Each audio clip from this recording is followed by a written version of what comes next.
Hello, lovelies. What's up, fam? How's it going? Let me get myself. Hi, how's it going? It's been a minute. This is what I was talking about. I got a little ink spill when I was writing my notes, Can count as a mustache. Anyway, I wanted to go over a few things. One of those things is just yesterday's reading really kind of sparked some confusion in me, and I just wanted to seek some clarity on daily sacrifices, bruh.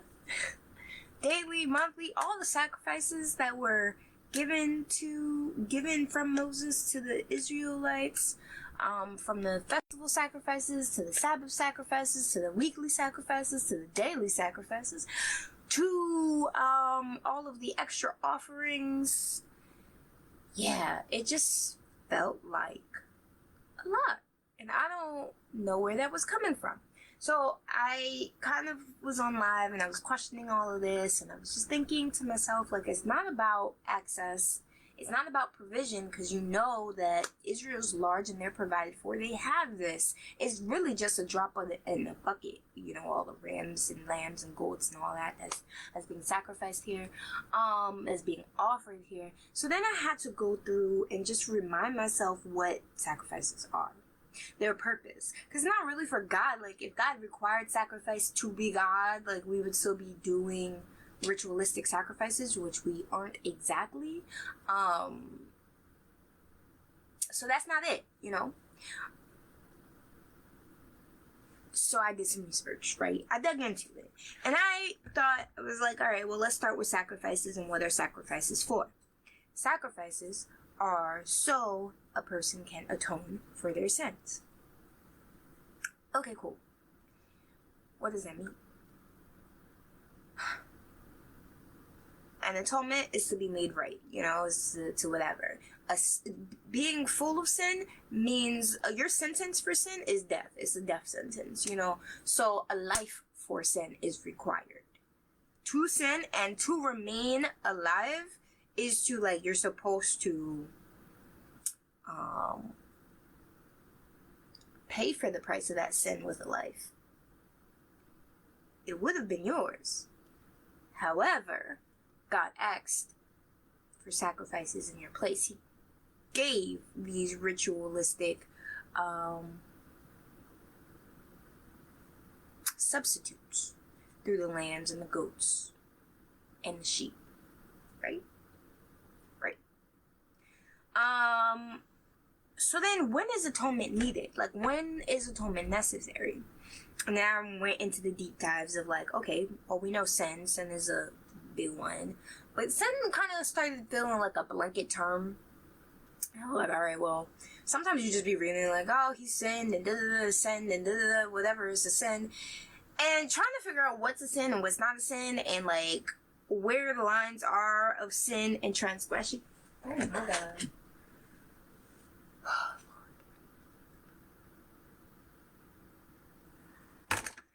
Trying to figure out where the lines are of sin and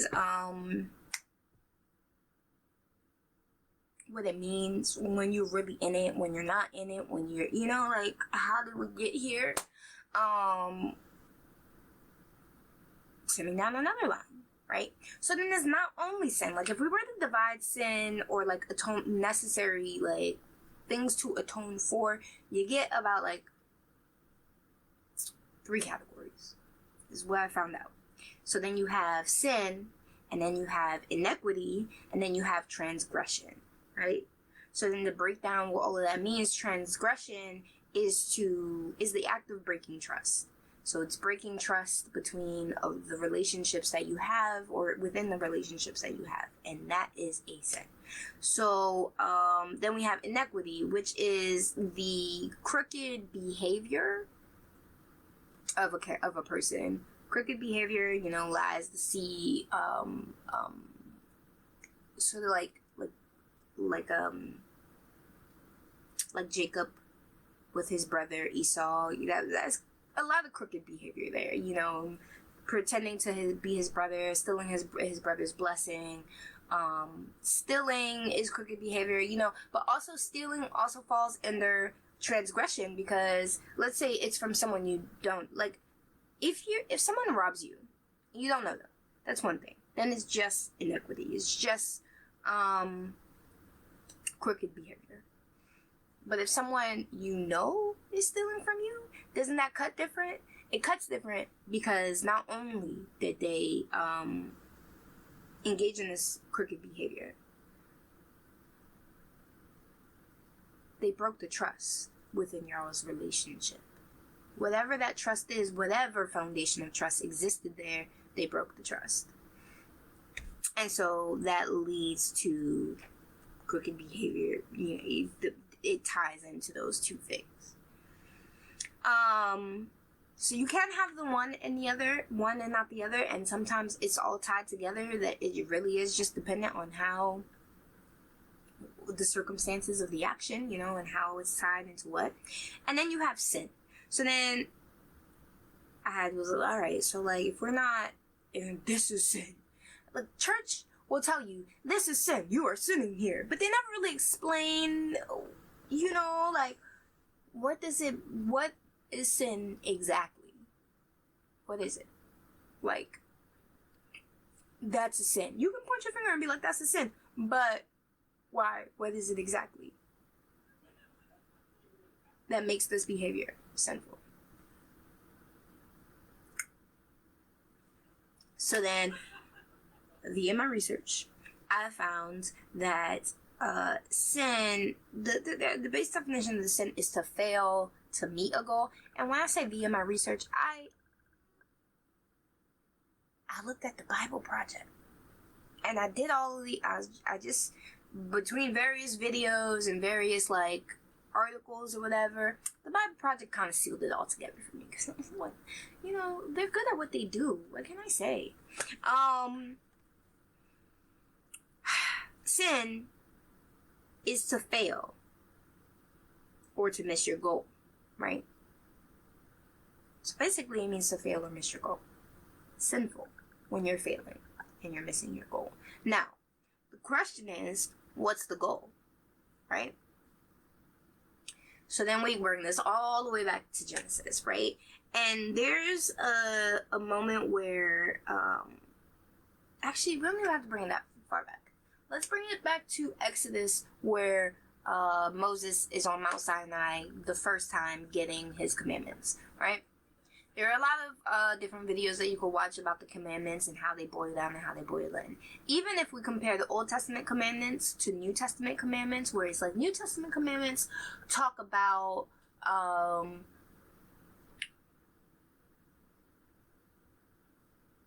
love God and love thy neighbor, right? Old Testament commandments give you about 10, and they boil down to love God, love thy neighbor. They are, don't kill, don't commit adultery, don't lie, you know, don't worship other gods, don't make images of God, things like that. So, New Testament and Old Testament commandments, essentially what they're trying to do is teach you and show you or confine you into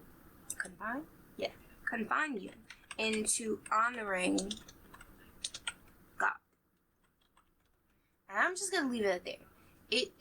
It wants you to honor God.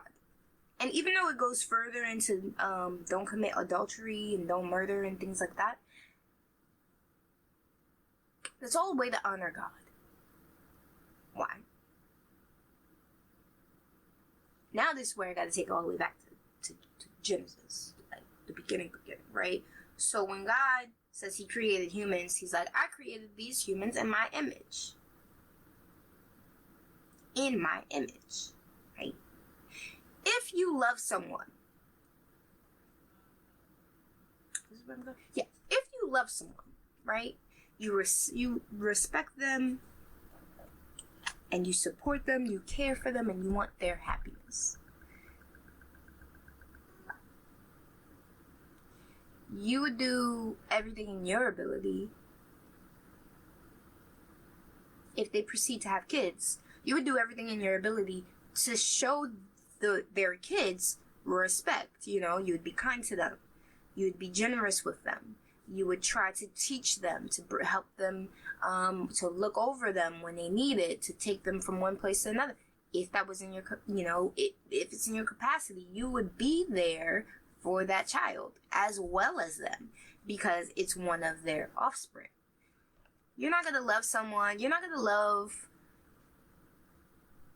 their mother, their father, and then mistreat them, and then turn around with that same love and then be like, yo, not if you're genuine and living in your love, not if you're genuine to the love you share with the parents, not if you're genuine to that bond.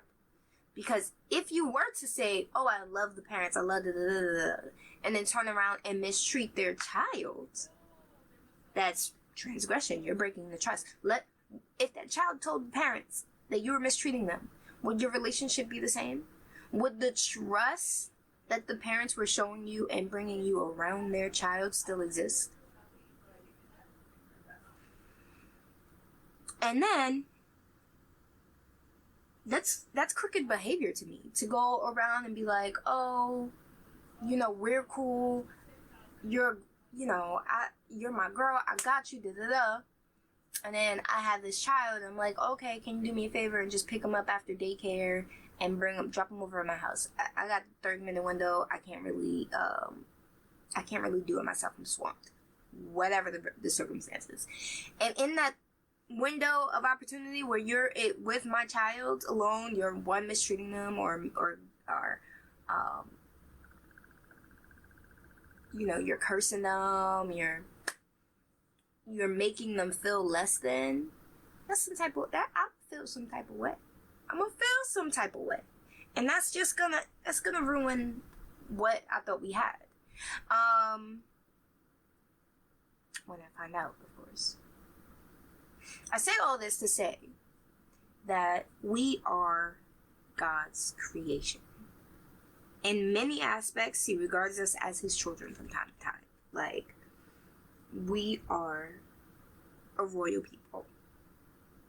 We are images of God. That's why I said don't make any other images of God, because what you're doing is we are images of God. So that homeless person on the highway off ramp, sitting there begging, image of God.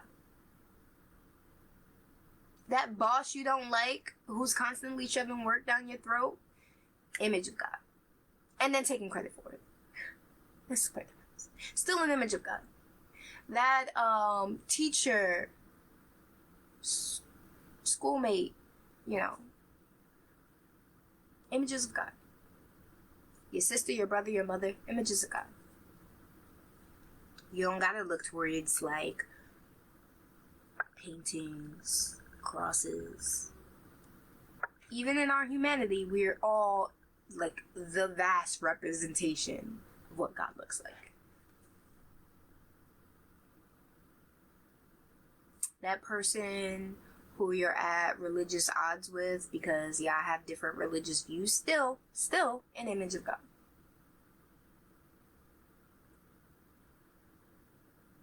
Or who knows, that person you can have open, comfortable debate with about your religious views. Still, image of God. That person you just can't stand to be around, image of God. That person you don't even take note of when they cross you in your day-to-day living, but for some reason they harping against you and are low-key your enemy, image of God. That person you don't even take stock of, who you cross in your day-to-day living, but for some reason kind of like vibe with you, who like kind of low-key rooting for you, image of God. So how does that change things? Like, the goal is to honor God and humans. And to honor them, you have to show them great respect, right? It's to show them respect. It's almost like love them as if you're loving yourself. And sometimes we don't love ourselves enough, but love them as if you're loving yourself is one of the verses somewhere in the Bible. One of the verses somewhere in there is love them like you're loving yourself.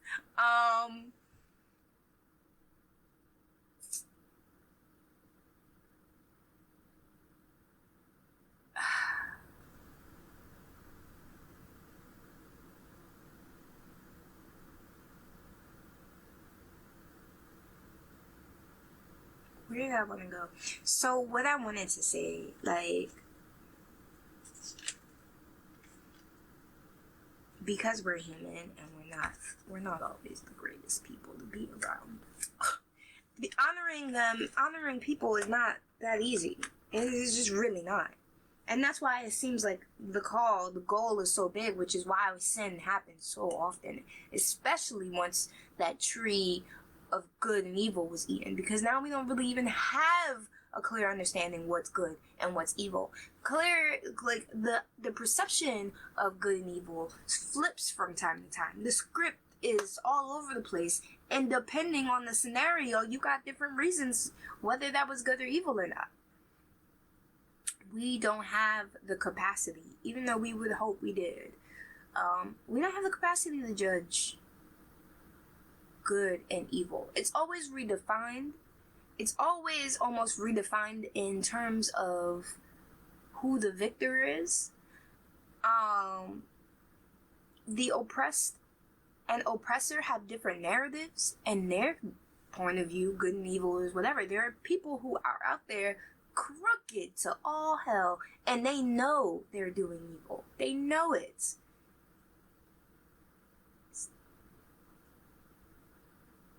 But the knowledge of good and evil is to know why you want to stay away. Like to really know why doing evil is detrimental to you. Because if you have real knowledge of good and evil, like real knowledge, like the eternal spiritual knowledge of what good and evil was doing to you, you wouldn't willingly do it. Like evil, you wouldn't really willingly continuously engage. I just don't think. I just don't see that.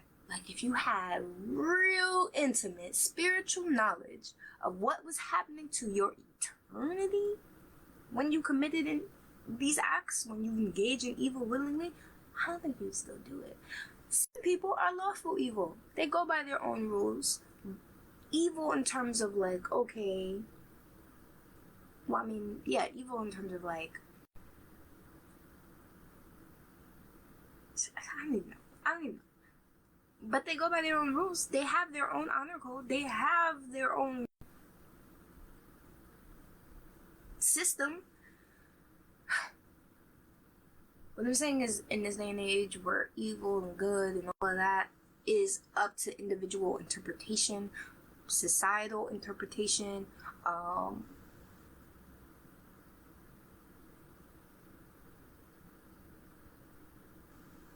there's too many divisions in good and evil. Now, if we want to go spiritual, and then you talk to a Buddha, right? And they're like, we're all one race, the human race.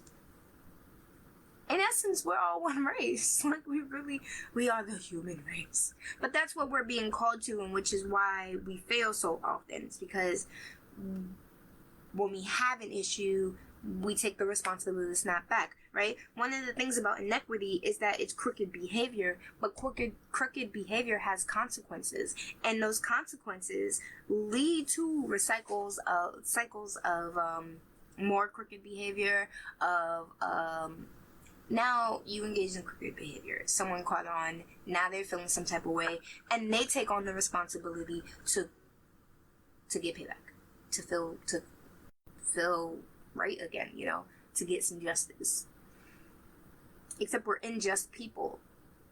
Justice only really balances out for us. Like, it is a system. Justice to us isn't about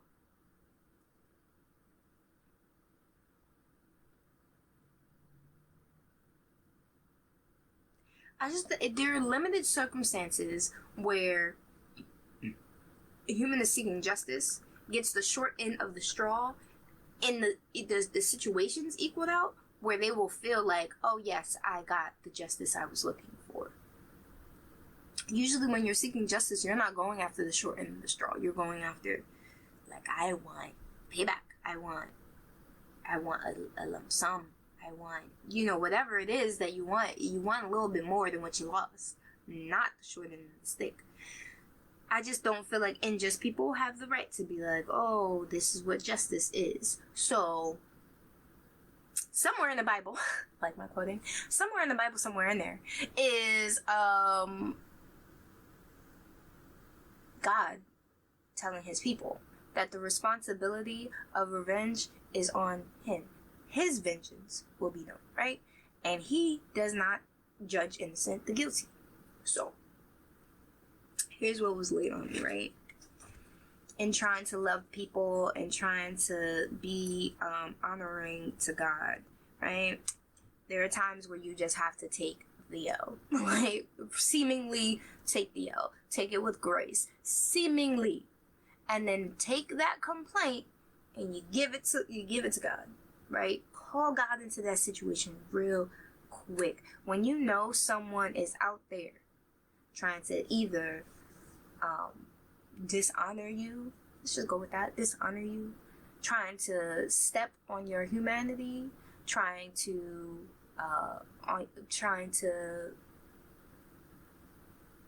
play with your personhood, whatever that means for you.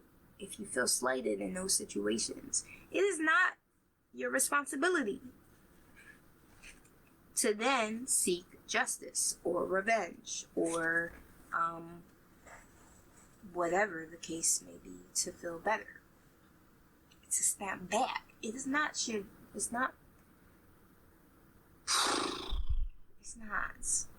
exhausting. What your responsibility is, call them out. Go ahead. Call them out with grace. Let them know how they've wronged or slighted you. Stand in it. You've wronged me this way and you slighted me this way. However, I forgive you. Forgiveness. We are called to forgive. That's it. That's the only act of revenge. That's the only act of vengeance. Being made right, whatever, justice, quote unquote. That is our only avenue. Is to forgive them. Whoever it is. Is to forgive them. And then take your complaint and leave it with God. Because his vengeance will be 12 times stronger than any vengeance you got. Okay? It's going to be strong. Like, any vengeance you want to lay out is nothing compared to God's wrath. Okay? It's nothing. So if you really want to be like, oh, I'm of Christ, I'm with Christ, I stand with Jesus. Go ahead. And try to honor, try to show great respect. There are people who, like, because of title, we respect them, right?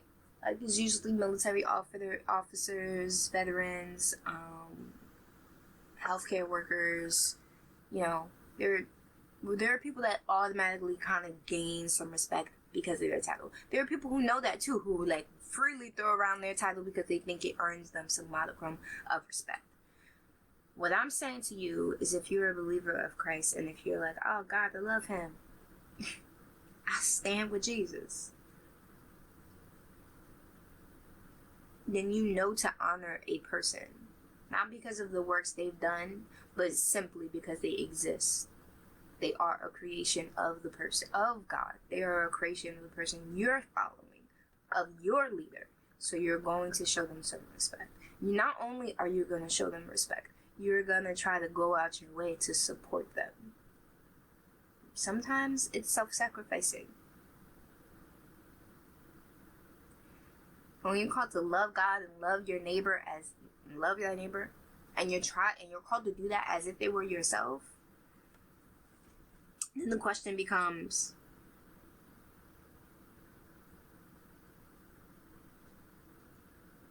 how far are you willing to go to give someone else the support they need?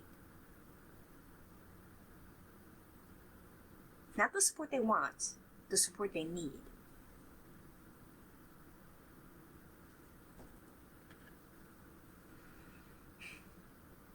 And then there's the other thing, like when people are givers, like real givers, or quote unquote people pleasers, there's this naivete that's like draped over that, right? Like, oh, you only, dang, that's naive. You ain't gonna catch me being, you ain't gonna catch me doing that. Because there's this feeling that you're being misused, or you're being taken advantage of. But the thing about being so humbling that you can sacrifice to that level is that the person you're following will not let you be taken advantage of that way. The God that you follow, when you are humbling, loving, giving to the umpteenth degree, forgiving, there's no being taken advantage of. There isn't. God's not out here like, oh yes, I'm gonna lead you over here, and then you're gonna do this, and you're gonna give all you have, and you're gonna be taken advantage of. That's not, no. No. And that's why sometimes the act of love that you're giving, the going above and beyond that you gotta give, the forgiveness you gotta show,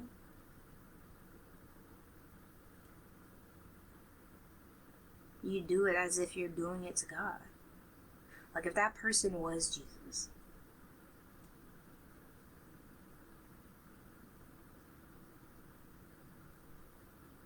I say this, but when I did this research, y'all, it knocked me off my feet. I was like, I gotta do what? For who? Huh? How? When? How deep? I was like, hold on. My head, I was out, bruh. I was just, like, but everybody? What if I don't like them? And like, I was going through the list. I was like, alright, but what if they slay me this way? And I was like, that's not on you. That is not your job. That's not what I'm asking you to do. And he told me, he's like, you're not just enough to take. You're short-sighted.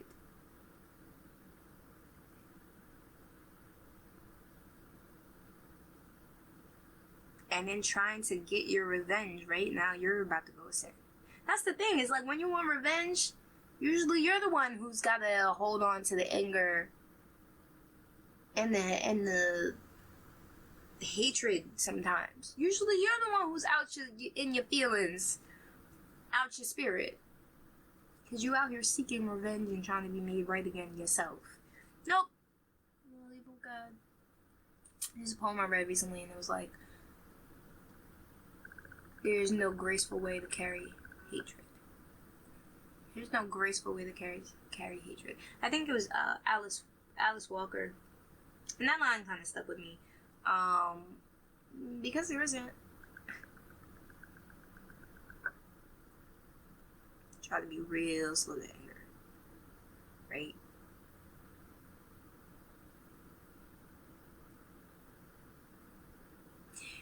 Anyway, yes, that's what the reading from yesterday was telling me, because like in all of this, it's sacrifice after sacrifice, and it's not for God.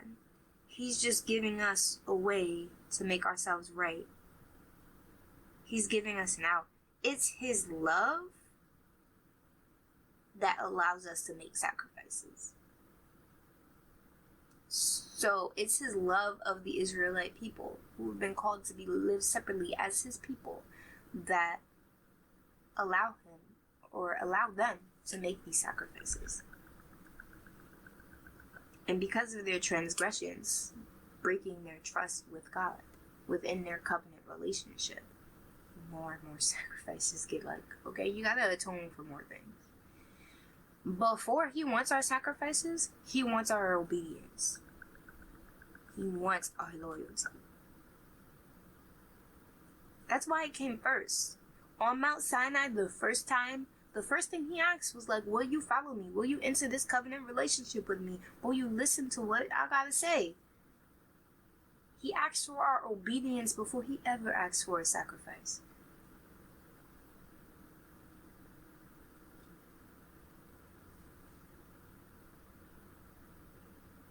The thing is, now obedience is so far against what we're capable of sometimes. It's just like the first thing we want to do is snap on you and your feelings. It's the first thing. You said what? Or you give him that side eye like, just say that?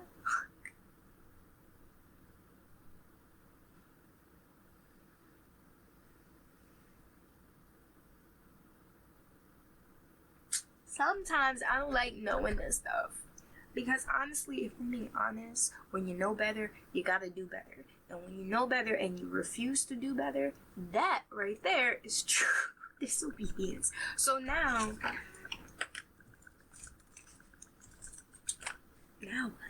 Now I just gotta keep filing the complaint with God, you know? Like, yo, your product down here is your creation down here is malfunctioning.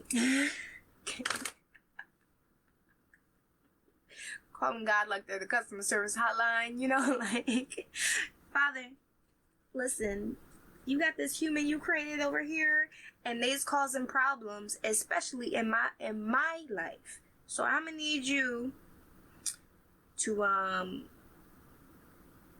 just come check it out. Can you come figure out what the problem is and fix it before I gotta get involved? Because I don't want to. That's gonna be my issue now. I don't want to do all that.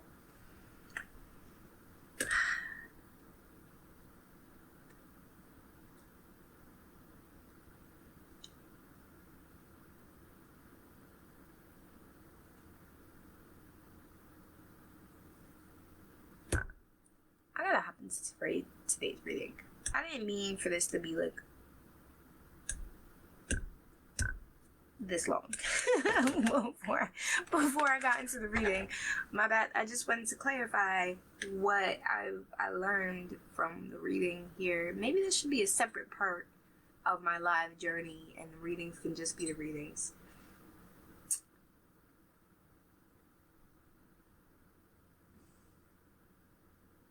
I could end this now and then pick back up and do the reading and then retitle it.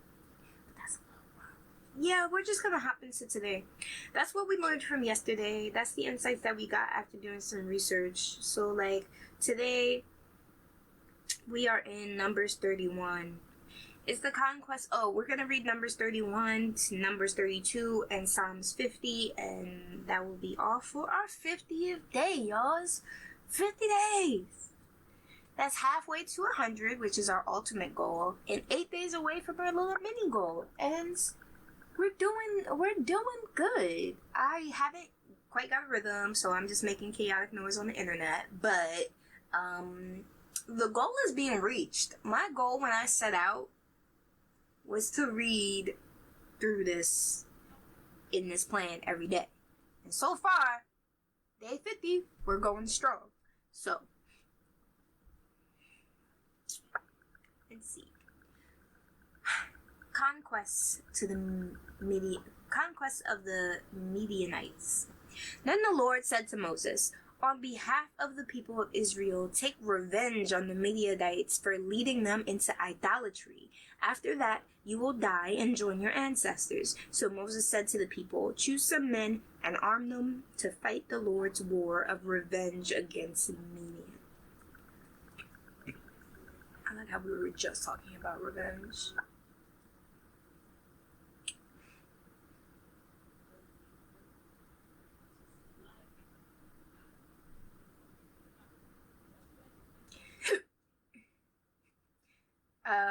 So Moses said to the people, this is Numbers 31:4. From the tribe of Israel, from each tribe of Israel, send 1,000 men into battle. So they choose 1,000 men from each tribe of Israel, a total of 12,000 men armed for battle. Then Moses sent out 1,000 men from each tribe, and Phinehas, son of Eleazar the priest, led them into battle. They carried along the holy objects of the sanctuary and the trumpets for sounding the charge. They attacked Midian as the Lord had commanded Moses, and they killed all the men. All 5 of the Midianite kings, Evi, Rakim, Zur, Hur, and Reba, died in battle. They also killed Balaam, son of Beor, with the sword. Really? Balaam.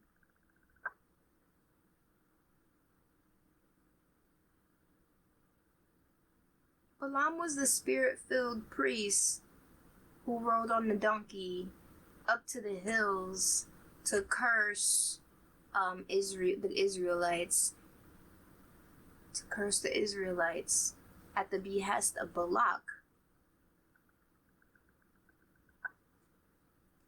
But because he was only doing as the Lord would allow him, he was only saying as the Lord would allow him, he never was able to curse any of the Israelites, even after all 3 of those ceremonies that they held, and all 21 of them, what were it, lambs and altars that they built.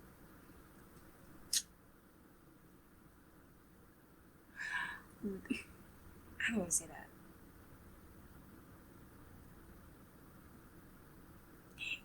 I don't want to say it, but I'm gonna say it. So,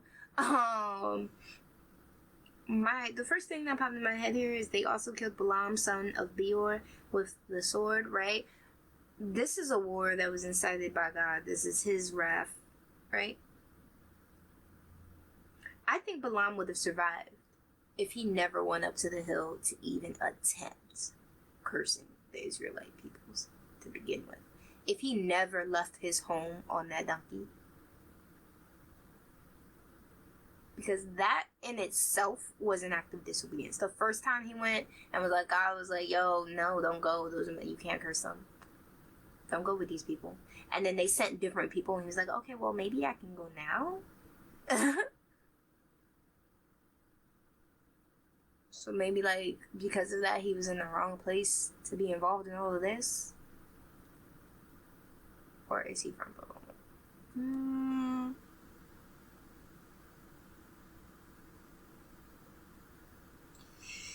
I gotta flag that. That seems like a flag on the play right there. Okay. Numbers 31:9. Then the Israelite army captured the Midianite women and children and seized their cattle and flocks and all their wealth as plunder. They burned down all the towns and villages where the Midianites had lived. After they had gathered the plunder and captives, both people and animals, they brought them all to Moses and Eleazar the priest, and the whole community of Israel, which was camped on the plains of Moab besides the Jordan River, across the Jericho. Moses, Eleazar the priest, and all the leaders of the community went to meet them outside the camp. But Moses was furious with all the generals and captains who had returned from battle. Why have you let all the women live? He demanded. These are the very ones who followed Balaam's advice and caused the people of Israel to rebel against the Lord at Mount Peor. Follow Balaam's advice? Did Balaam give advice? I need to know. Follow. I don't remember Balaam giving advice. Balaam.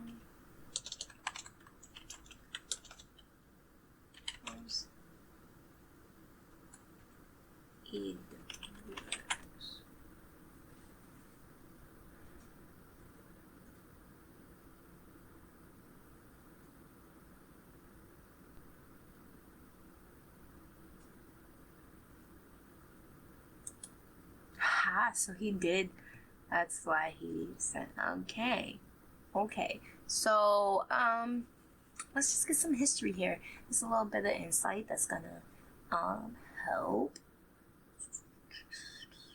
references Balaam consider him a non-Israelite, a prophet, and the son of Beor. I don't know who Beor is. Anyway, King Balak of Moab offered him money to curse the Israelites in Numbers 22 through 24, but Balaam blessed the Israelites instead as directed by God. Nevertheless, he is reviled as a wicked man in both the Torah and New Testament. According to the book of Revelation, Revelations 2:14, Balaam told King Balak how to get the Israelites to commit sin by enticing them with sexual immorality and food sacrifice to idols. The Israelites fell into transgression due to these traps, and God unleashed a daily plague upon them as a result in Numbers 31:16. So it's not even until Revelation that we start to understand what role Balaam played in this. I'm over here thinking Balaam is fine because Balaam didn't curse these people, and even though he got on the donkey and ended up going when he should have just stayed home. So somewhere down the line, somewhere in all that incident, he's like, yeah, this is what you should do to the Israelites to get them to sin against God. But this was a spirit-filled man, so how did that happen? No, he wasn't a spirit-filled man. The spirit fell upon him. He wasn't spirit-filled the whole time. It's like when he had already known what God's will was, he's like, I already know what God wants. Okay, so that's why Balaam dies here. Okay.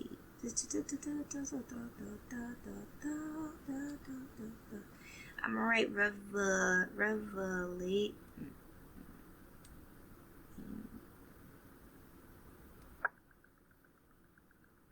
What was it? Revelations 2:14.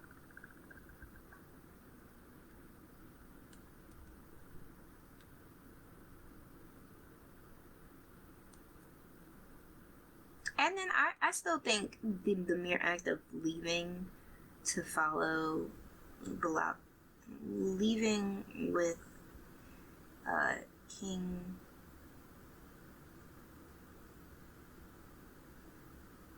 Balak's servants, because what was the motive, right?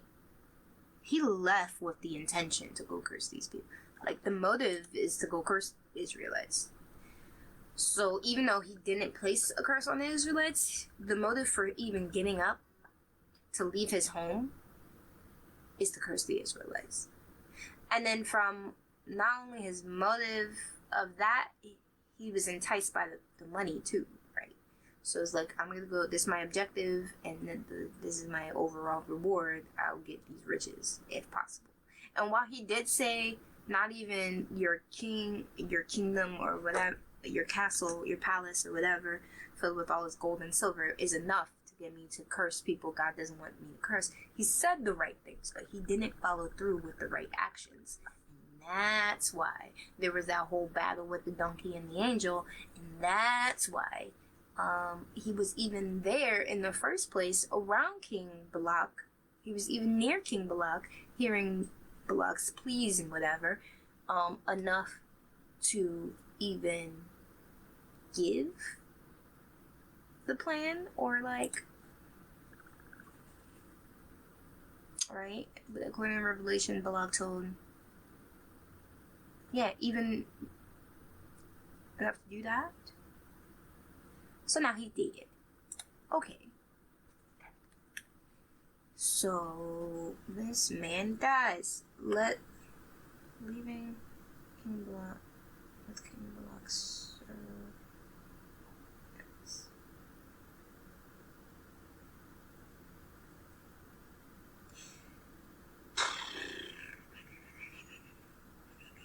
where are we?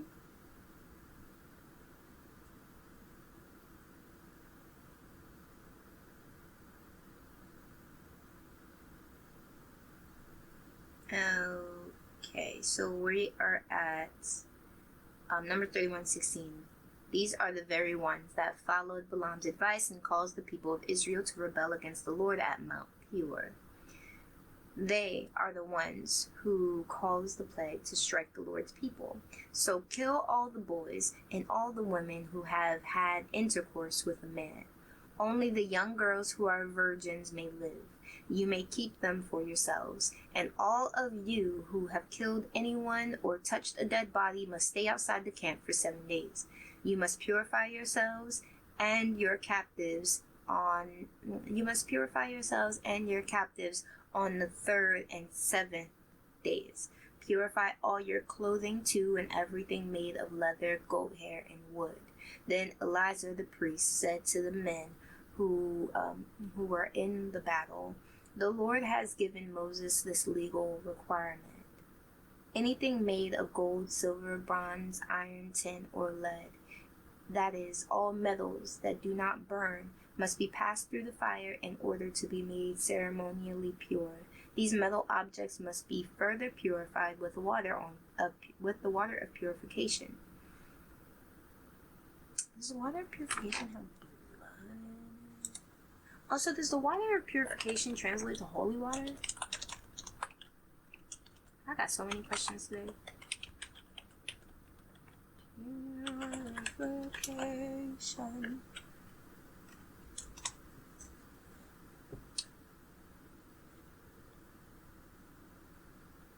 The luxurious water of purification. It was the water created with the ashes of a red heifer, a horse, a cow. What? A red cow.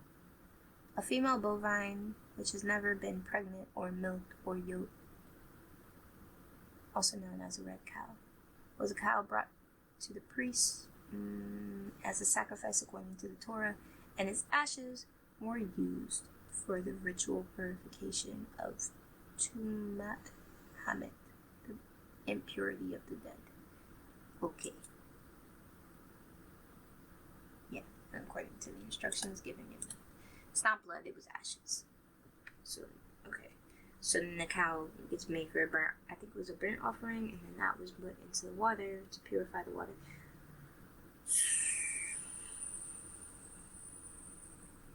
Right, so the metals got to be passed through the fire and then passed through the water in order to purify them.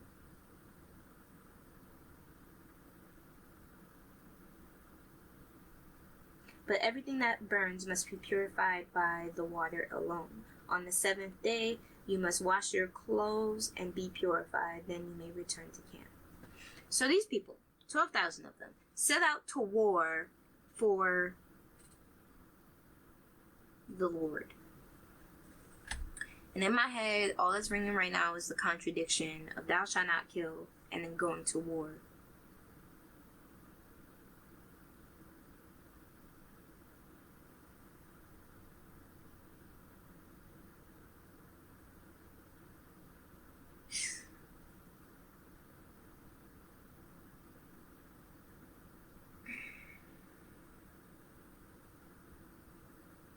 How does...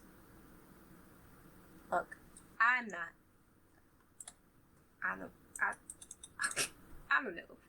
How does going to war not fall under the thou shalt not kill, right?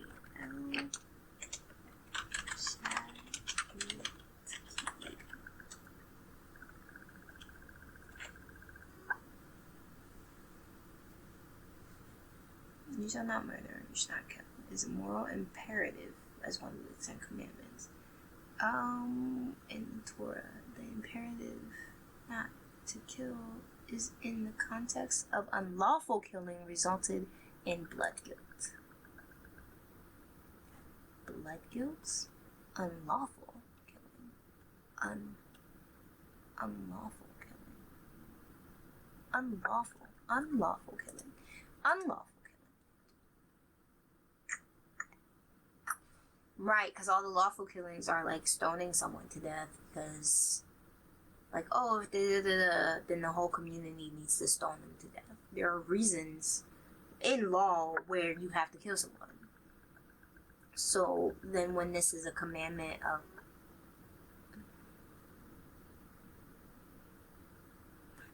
anyone who leads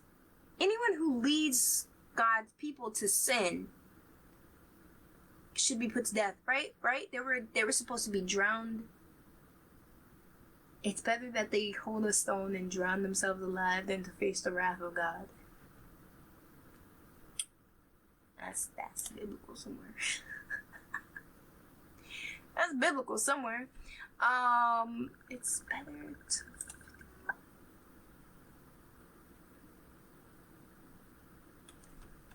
reading.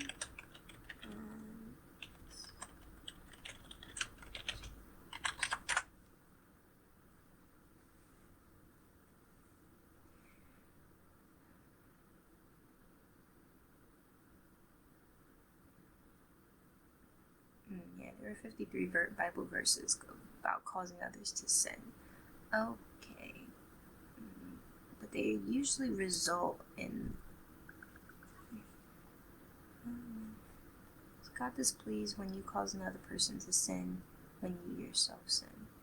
Or are all sins the same? The issue arises when we think of whoever causes one of these little ones who believe in me to fall away, well, it would be better for him if a heavy millstone were hung around his neck and he were drowned in the depths of the sea. Now that's Matthew 18:6. I knew it was in there, I just couldn't remember where. Is there a greater punishment for someone who encourages and leads others to sin? Answering a question like this was tricky and dependent. More surrender. See, I only think that the greater punishment is that you brought on the anger of God directly to you. So either way, this would fall under a lawful killing, which doesn't break a commandment.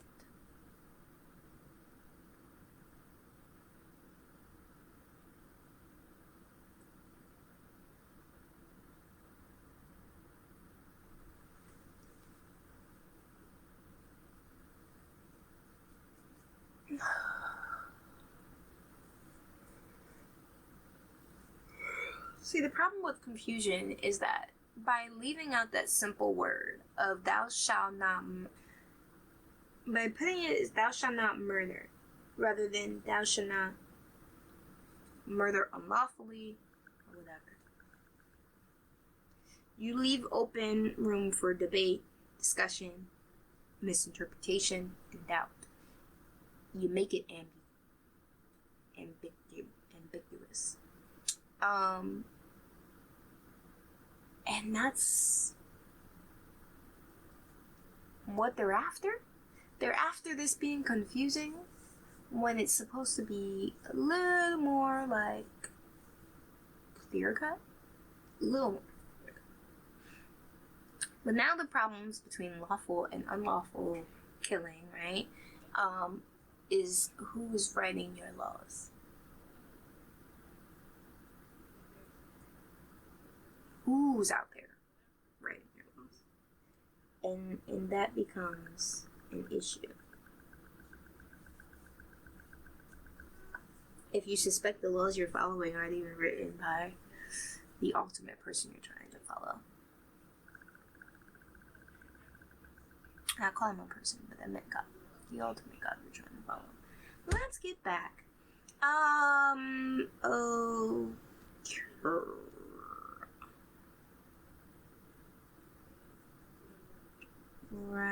Right. So then they have to go and do the whole purification. That takes 7 days. And they have all of these Mennonite women with them as captives of war.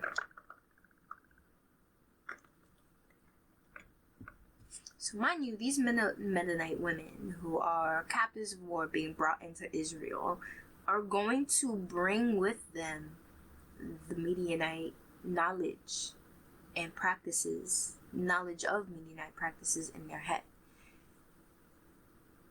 So I feel like Moses was angry with them because all of those people were supposed to be wiped out. Like everyone. and even mean like, oh, keep the virgin women, you can have them. But any woman who has had sex has got to go. What?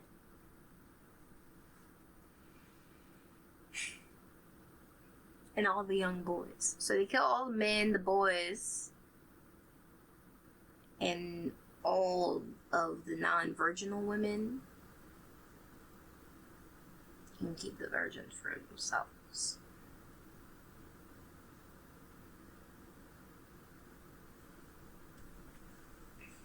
Okay. Alright. Okay, we're moving on. We're in Numbers 32. The tribes east of the Jordan. The tribes of Reuben and Gad owned vast numbers of livestock. So when they saw that the lands of Gazer and Gilead were ideally suited for their flocks and herds, they came to Moses, Eleazar the priest, and the other leaders of the community. They said, "Notice the towns of Ataroth, Dibon, Gazer, Nimrah, Heshbon, Elah,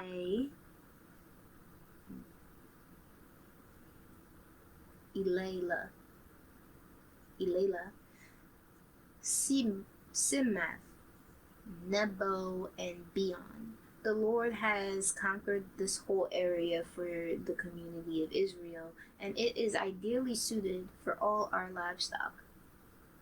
If we have found favor with you, please let us have this land as our property instead of giving us land across the Jordan River. Do you intend to stay here while your brothers go across and do all the fighting?" Moses asked the men of Gad and Reuben. "Why do you want to discourage the rest of the people of Israel from going across to the land the Lord has given them?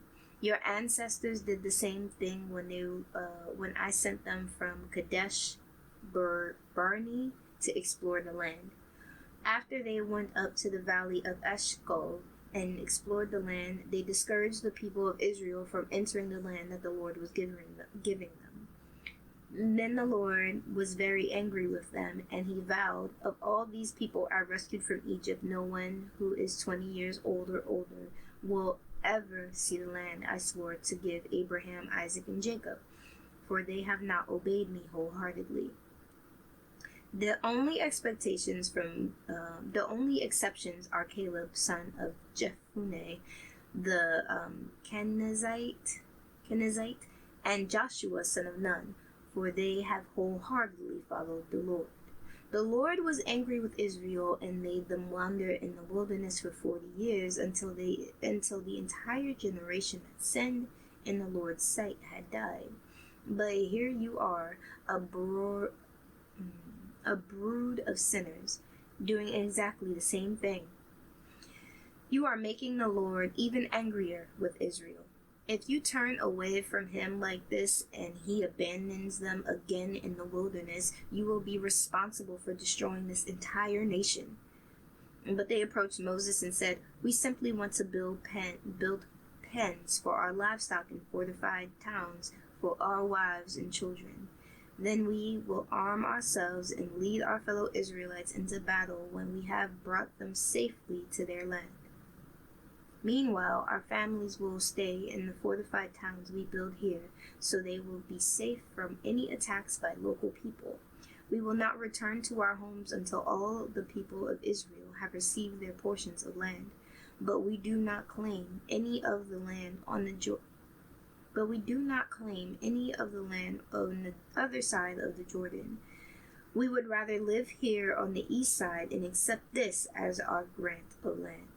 Then Moses said, "If you keep your word and arm yourselves for the Lord's battles, and if your troops cross the Jordan River and keep fighting until the Lord has driven out his enemies, then you may return when the Lord has conquered the land. You will have fulfilled your duty to the Lord and to the rest of the people of Israel, and the land on the east side of the Jordan will be your property from the Lord. If you fail to keep your word, then you will have sinned against the Lord, and you may be sure that your sin will be and you will be sure that your sin will find you out. Go ahead and build towns as your families. Go ahead and build towns for your families and pens for your flocks, but do everything you have promised." Then the men of Gad and Reuben replied, "We, your servants, will follow your instructions exactly. Our children, wives, flocks, and cattle will stay here in the towns of Gilead. But all who are able to bear arms will cross over to fight for the Lord, just as you have said." So Moses gave orders to Eleazar the priest, Joshua of So Moses gave orders to Eleazar the priest, Joshua son of Nun, and the leaders of the clans of Israel. He said, "The men of Gad and Reuben who are armed for battle must cross the Jordan with you to fight for the land. If they do, give them the land of Gilead as their property when the land is conquered. But if they refuse to arm themselves and cross over with you, then they must accept the land with the rest of you in the land of Canaan." The tribes of Gad and Reuben said again, "We are your servants, and we will do as the Lord has commanded." I see this going wrong. I just see this going wrong. First, they made a vow before the Lord. There was rules for vows. Vows made by men should never be broken. You know, there's some gray area if the vow is made by a woman, because, but there is no gray area for men, and they make this vow to the Lord. Now this is Gad and Reuben, their whole tribe. They're like, "We're gonna settle here. We're gonna build our towns, fortify our cities, arm our men. Our women and children will stay here in the towns that have been fortified, and the men who are capable of fighting will go." Here is my question. They will go and fight and conquer and drive out the Lord's enemies and won't return until then. But here's my question. A fortified town is not fortified if no one's there to fight it, to defend it. Fortified walls count, but if no one's defending the walls, it just takes me a little longer to get through the gate. So what, are these women and children going to stand there and defend your fortified walls? Like, who? So then the time's gonna come and you're gonna realize how foolish of a vow you made because no one's there to defend your fortified walls. Because everyone who's capable of fighting has to be on the battlefield, crossing the river. I don't see this going well. I don't see this going well. Let's continue.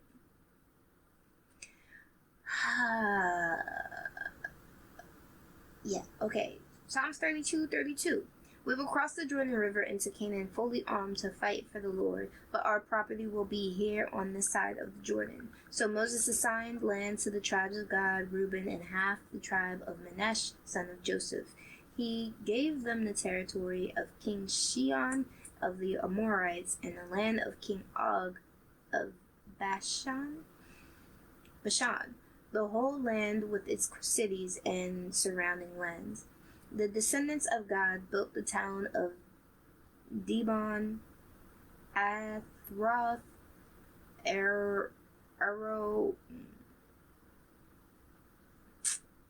Athroth, Shofan, Gazer, Gogbeha, Beth Nimrah, and Beth Haran. These were all fortified towns with pens for their flocks. The descendants of Reuben built the towns of Heshbon, Elah,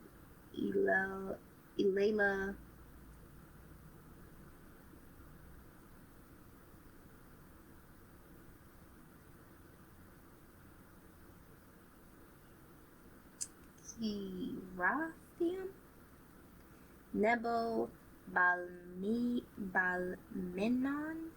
and Shibma. They changed the names of some of the towns they conquered and rebuilt. Then the descendants of Machir, of the tribe of Manasseh, went to Gilead and conquered it, and they drove out the Amorites living there. So Moses gave Gilead to the to the Machirites, descendants of Manasseh, and they settled there. The people of Gair, another clan of the tribe of Manasseh, captured many of the towns in Gilead and changed the name of that region to the towns of Gair.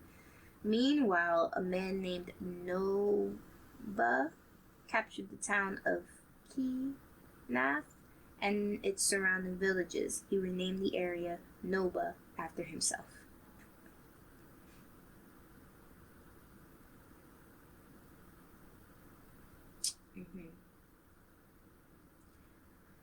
Alright, so the Israelites are going about their way, warring and conquering and expanding and claiming for themselves the promised lands.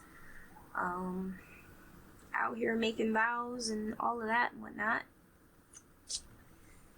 Now let us move on to a psalm of Asaph. The Lord, the Mighty One, is God, and He has spoken. Who's Asaph? The Lord, the Mighty One, is God, and He has spoken. He has summoned all humanity from where the sun rises to where it sets. From Mount Zion, the perfection of beauty, God shines in glorious radiance. Our God approaches, and He is not silent. Fire devours everything in His way, and a great storm rages around Him. He calls on the heavens above and the earth below to witness the judgment of His people. Bring my faithful people to me, those who make a covenant with me by giving sacrifices. Then let the heavens proclaim His justice, for God Himself will be the judge. O my people, listen as I speak. Here are my charges against you, O Israel. I am God, your God. I have no complaint about your sacrifices or the burnt offerings you constantly offer, but I do not need the bulls from your barns or the goats from your pens. For all the animals of the forest are mine, and I own the cattle on 1,000 hills. I know every bird on the mountain, and all the animals of the fields are mine. If I were hungry, I would not tell you, for all the world is mine and everything in it. Do I eat the meat of bulls? Do I drink the blood of goats? My thankfulness, yours. I love this already. I'm gonna repeat Psalms 50:13. Do I eat the meat of bulls? Do I drink the Do I drink the blood of goats? Make thankfulness your sacrifice to God, and keep the vows you made to the Most High. Then call on me when you are in trouble, and I will rescue you, and you will give me glory. But God said to the wicked, why bother reciting my decrees and pretending to obey my covenant? For you have refused my discipline and treat my words like trash. When you see thieves, you approve of them, and you spend your time with adulterers. Your mouth is filled with wickedness, and your tongue is full of lies. You sit around and slander your brother, your own mother's son. While you did all this, I remained silent, and you thought I didn't care. But now I will rebuke you, listing all my charges against you. Repent, all of you who forget me, or I will tear you apart, and no one will help you. But giving thanks is a sacrifice that truly honors me. If you keep to my path, I will reveal you the salvation of God. I will reveal to you the salvation of God. Repent, and if you keep to my path, I will reveal you. Repent, all who forget me, or I will tear you apart, and no one will help you. Ooh, are these in quotations? These are in quotations. This came from the Lord's mouth. But God said to the wicked, why bother reciting my decrees and pretending to obey my covenant? Ooh, why? Why bother pretending? Because I know the truth. Who you pretending for? Just, it's so good. And then, like, even this, when I've been wondering, like, sacrifices, like, I don't need those. But he's like, come on, like, if I was hungry, those food offerings he's like, make daily, if I was hungry, I'd go eat. I wouldn't tell you that I was hungry if I was hungry. I don't need to tell you. Because I have all the animals in the forest and I have all the cattle on 1,000 hills. I know every bird on the mountain. And all the animals in the field are mine. All of this is mine. How would I tell you of my hunger when all of this is mine? That's what kept blowing my mind. Because it's like, he don't need it. He don't need it. You don't need your daily sacrifices. That's not what this is about. That's not what this is about. It's about your heart posture. Are you positioning your heart next to God as His? Or are you just pretending? What did he say? What did he say? Let the heavens proclaim His justice, for God Himself will be the judge. I don't need to judge nobody. I don't need to judge nobody or nothing. I can talk to you like this. I can speak of my experiences. I can speak on things I've meditated in. I can speak on things that I've journeyed through myself and am still journeying through. I'm not judging no one. I place no judgments. I don't have the wisdom for that. Okay? And I also don't need to, because I am a child of God and I have warranty. I have I'm under a lifetime warranty, lifetime protection. I don't need to. If you got a problem with me, great. If you wanna yap about what your problem is, go ahead. Does that mean I need to carry it and then feel the weight of that the whole time? Like, I got other things on my mind, and your problems are not your problems with me. They're not one of them. They're not on my mind. I got a problem with you? You think I'm gonna yap and tell you and keep complaining? Like, I will point it out, like, yeah, I don't like how you just did that. That's not how I want to go about my life, and that's not the energy I want to be around. You gonna come correct, and if you don't, guess what? I don't care. I've forgiven you anyway. And you're out of the people that I want to keep involving myself with. You're just off the list, okay? You're just off the list of people who have access to me. And if it's really an issue, if I'm really seeking vengeance, if it's weighing on my spirit, guess who has control of that now? God's so good. Because he says it right here. Then let the heavens proclaim His justice, for God Himself will be the judge. No, that's not what He says. He says,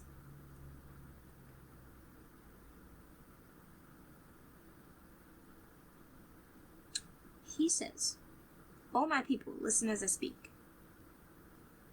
Here are my charges against you, O Israel. I am your God. Yeah. He's like, I don't need all that. I don't eat all that.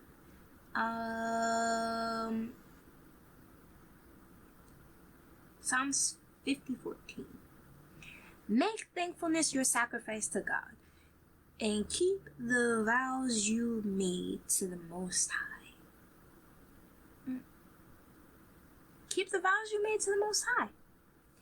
Then call on me when you are in trouble, and I will rescue you, and you will give me the glory. When I'm in trouble, if I'm truly troubled by my issues with you, if I am truly troubled, it won't take a lot to trouble me. It take a lot. It take a lot to trouble me, okay? If I'm troubled by your pettiness, I just gotta call on my God. Like,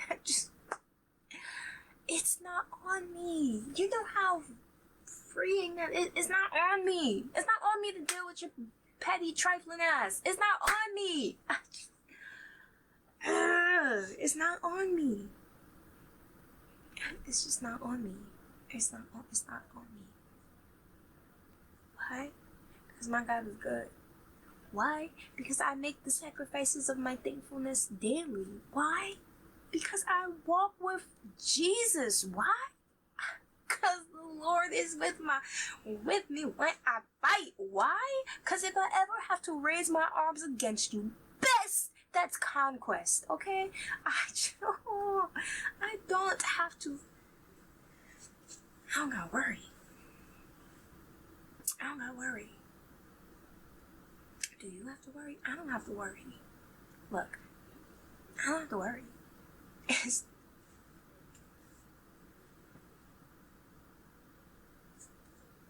don't gotta worry. I got an army in a 3-letter word that is God. Like, I just don't have to worry.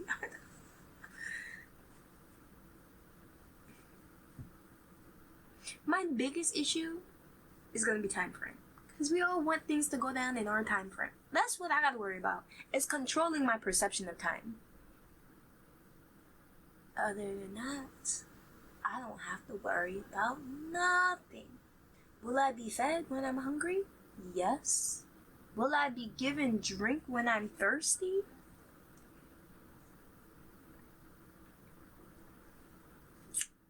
Yes. Will I be clothed when I'm naked? Yes. Will I be sheltered when I seek it? Yes. Why? Why else? Because God is my provider. So what else am I worrying about? What is there to worry?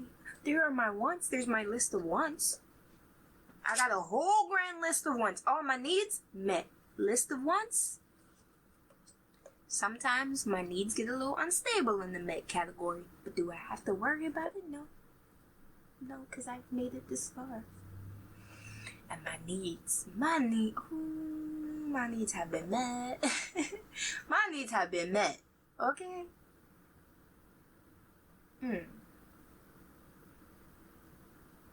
My wants have been met. My issues have been covered. So what am I gonna worry about with your... What? Do you understand? Do you understand? Just...